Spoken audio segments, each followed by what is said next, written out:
Lalu ketemu lagi dengan saya Ngura dari Pita Saham, tempat kamu mendapatkan insight investasi yang bisa bikin kamu cuan.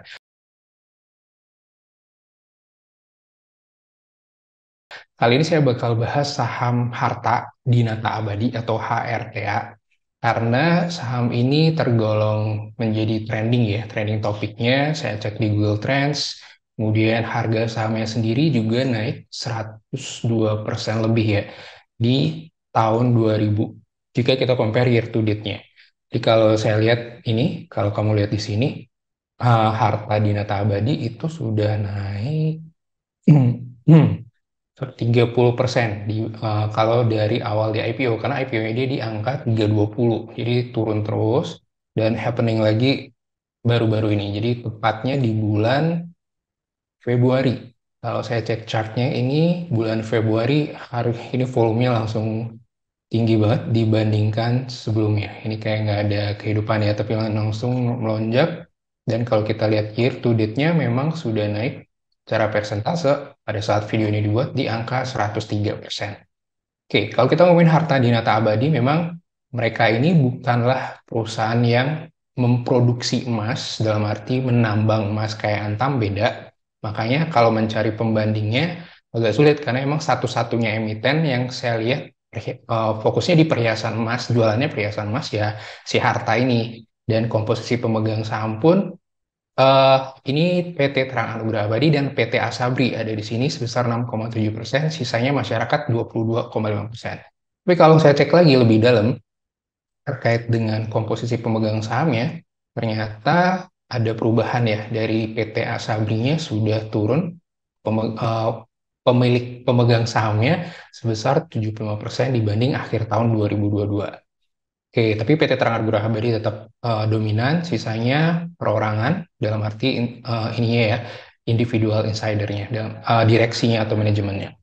Oke, sekarang kalau kita lihat kinerjanya, si Harta sendiri memang kinerjanya kalau dilihat dari sekilas, ini laporan per kuartal, year on year-nya kalau kita 12 trailing months atau di 4 kuartal kan, itu sudah tumbuh 34%, dan average-nya di angka 16,56%. Kalau saya proyeksi dengan asumsi hanya tumbuh secara rata-rata aja 16% dan price earning-nya di angka 7,25, sebenarnya bisa di angka 465. Tapi sekali lagi ini disclaimer on ya, jadi bukan berarti ini rekomendasi buy, sell, or hold. Saya sendiri tidak punya posisi sama sekali di harta. Cuman ingin lihat aja, kok bisa sih harga sahamnya naik 102% dalam year to date-nya. Jadi dari situ saya penasaran, dari sana oke. Kinerja sih oke, apalagi ternyata dari target yang mereka sampaikan, kalau based on artikel dari Kontan, itu Harta menargetkan laba bersih di angka 360 hingga 400 miliar di tahun 2023. Ini artikel di bulan April ya. Sekarang saya coba, kalau seandainya seperti itu, maka pertumbuhannya menjadi sekitar 42% tahun ini aja dibanding tahun lalu. Misalnya saya ubah jadi 40% lah. Kok bisa segini? Ya, dengan asumsi sekali lagi pricing-nya 7. Cuman seberapa optimis kan gitu pertanyaannya berikutnya. Kalau dari sisi price book value sendiri, rata-rata price book value-nya si Harta itu 5 tahun terakhir sebenarnya di bawah 1, yaitu 0,87. Sehingga 356 nih dapatnya dengan asumsi tumbuhnya cuma 9,87 dan price book value di angka 0,87. Sekarang kita lihat kalau websitenya sendiri, sayangnya websitenya Harta Dinata Abadi ini masih dalam under construction, jadi tidak bisa diakses. Tapi kamu juga bisa dapetin beberapa datanya di website IDX ya. Tinggal ketik HRTA. Nah, seperti ini, saya dapat data terkait dengan public expose-nya. Public expose atau paparan publiknya di bulan Mei kemarin. Dari sini terlihat memang ya ada semuanya bisa kamu lihat di sini ya, mulai dari sekilas tentang harta, mereka itu sebenarnya ngapain gitu kan ya. Jadi dia satu-satunya industri perhiasan emas yang telah go public IPO pada 21 Juni 2017. Kemudian model bisnisnya seperti apa, informasi terkininya. Eh, ini maksudnya adalah permintaan emas yang terkait dengan perhiasan ya. Jadi bukan market share-nya si Harta sih kalau saya lihat di sini. Jadi CAGR-nya juga meningkat. Ini produk-produknya mereka apa aja.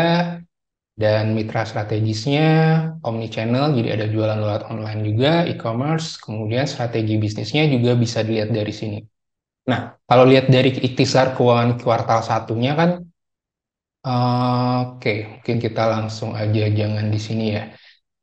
Ya, outlook harga emas, katalis makronya juga udah. Nah, yang ini menarik adalah harta membandingkan dengan Chow Tai Fook. Jadi saya juga nanti coba cek apa sih Chow Tai Fook. Jadi kalau dari sisi comparison ini kan memang kelihatan wah masih menarik nih karena masih head to headnya masih oke. Kecuali dari si price earning kan dianggap ini masih jauh lebih murah dibanding Chow Tai Fook. Begitu juga dengan PBV-nya. Tapi kalau kita lihat dari sisi yang lain, misalnya siapa sih sebenarnya si Chow Tai Fook ini? Nah, saya coba lihat di sini. Jadi dia itu jewelry group yang ada di Hong Kong. Saya coba compare dari sisi financial health-nya dulu.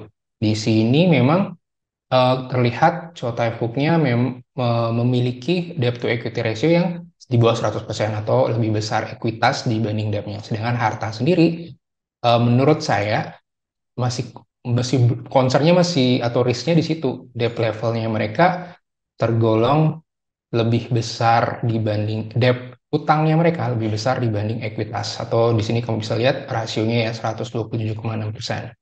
Nah, pembedanya itu jadi kalau kita compare wah berarti bisa dong price earning-nya sekitar 20-an kayak Chow Tai Fook kayaknya enggak gitu juga gitu ya menurut saya. Dan kalau kita compare secara valuation pun ya memang masih murah dibandingkan peer-nya ya, jauh malah dibanding peer-nya. Meskipun saya agak bingung kenapa dibandingin sama Pan Brothers di sini. Eh, terus di sini juga industri average-nya di angka 16, harta di angka 7, sekian. Jadi masih secara kalau di compare secara dengan industri atau perusahaan sejenis masih murah jatuhnya. Cuman kalau melihat dari sisi public expose-nya yang compare sama Chotevo kayaknya menurut saya terlalu jomplang, belum belum segitunya, belum se-size itulah. Ya, tapi siapa tahu harta bisa ke sana. Kalau lihat dari jawaban public expose-nya atau laporannya yang juga kamu bisa download di website IDX, semuanya ada ya, mulai terkait dengan teknologi Boolean Protect yang yang digunakan oleh si Harta Dinata ini, kemudian yang kayak concern-nya sih kan mereka ekspornya ke India nih. Rencana selain ke India kemana? Jadi belum. Ya, ini dia Saudi Arabia, kemudian juga Cina. Kemudian pengaruhnya kepada pendapatan dan laba juga peningkatan sekitar 30%, tapi dari sisi margin sebenarnya ada trade-off katanya penjualan lokal dan penjualan ekspor.